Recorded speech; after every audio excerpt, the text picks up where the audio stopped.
चुनाव के दूसरे राउंड में यूपी की मेरठ सीट पर जनता ने अपना वोट डाल दिया है। मेरठ सीट पर इस बार बीजेपी की तरफ से अरुण गोविल ताल ठोक रहे हैं। वैसे तो अरुण गोविल भारतीय राजनीति में नए खिलाड़ी हैं, लेकिन लोग उन्हें टीवी धारावाहिक रामायण में उनके द्वारा निभाए गए प्रभु श्री राम के किरदार के चलते आज भी खूब प्यार देते हैं। इस साल 22 जनवरी को अयोध्या में रामलला की प्राण प्रतिष्ठा भी हुई है।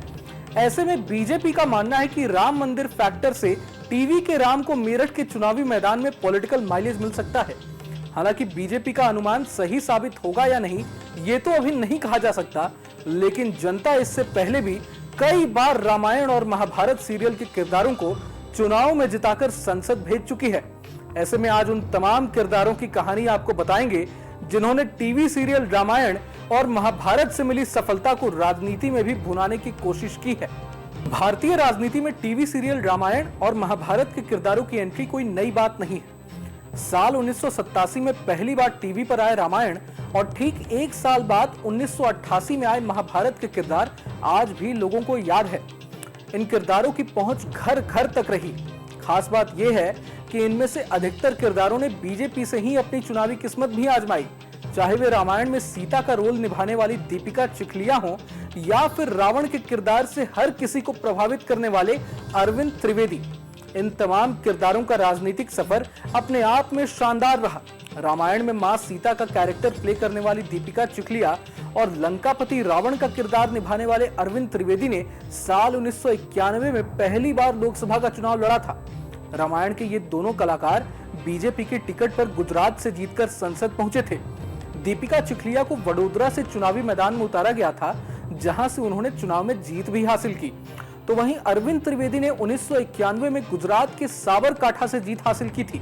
हालांकि अरविंद त्रिवेदी अब हमारे बीच नहीं है।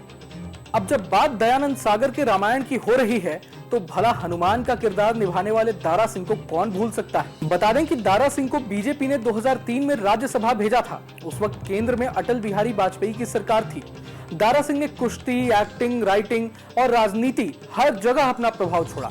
हालांकि अरविंद त्रिवेदी की ही तरह दारा सिंह का भी स्वर्गवास हो चुका है। एक तरफ जहां रामायण के किरदारों ने राजनीति में तमाम बुलंदियों को छुआ, तो दूसरी तरफ टीवी धारावाहिक महाभारत के कैरेक्टर्स भी चुनावों में अपना परचम लहरा चुके हैं। पर्दे पर श्री कृष्ण का किरदार निभाने वाले नीतीश भारद्वाज भी बीजेपी में रह चुके हैं। नीतीश ने बीजेपी के टिकट से जमशेदपुर से 1996 में चुनाव लड़ा था और उन्होंने जीत भी हासिल की थी। महाभारत में द्रौपदी की भूमिका निभाने वाली रूपा गांगुली भी राज्यसभा की मनोनीत सदस्य रह चुकी हैं। बीजेपी ने पश्चिम बंगाल विधानसभा चुनाव में उन्हें हावड़ा नॉर्थ से चुनाव लड़वाया था, लेकिन उन्हें जीत नहीं मिल सकी थी। इनके अलावा युधिष्ठिर का किरदार निभाने वाले गजेंद्र चौहान, भीम का रोल प्ले करने वाले प्रवीण कुमार भी बीजेपी में रह चुके हैं। अब आपके मन में ये सवाल जरूर उठ रहा होगा कि 1990 के समय जब रामायण के कलाकारों की लोकप्रियता आसमान छू रही थी, तो अरुण गोविल को किसी दल ने चुनावी मैदान में क्यों नहीं उतारा। कहा जाता है कि कांग्रेस उन्हें चुनावी मैदान में उतारना चाहती थी, लेकिन अरुण गोविल इसके लिए तैयार नहीं हुए थे। हालांकि अब बीजेपी ने उन्हें टिकट दिया है। अरुण गोविल को बीजेपी ने अपने मेरठ के मौजूदा सांसद राजेंद्र अग्रवाल की जगह चुनावी मैदान में उतारा है।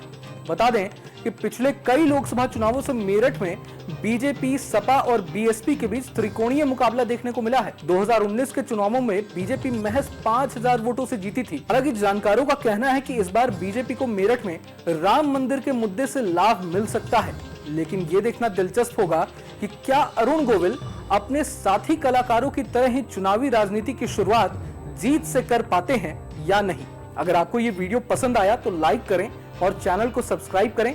बाकी तमाम खबरों के लिए देखते रहें न्यूज़ नेशन।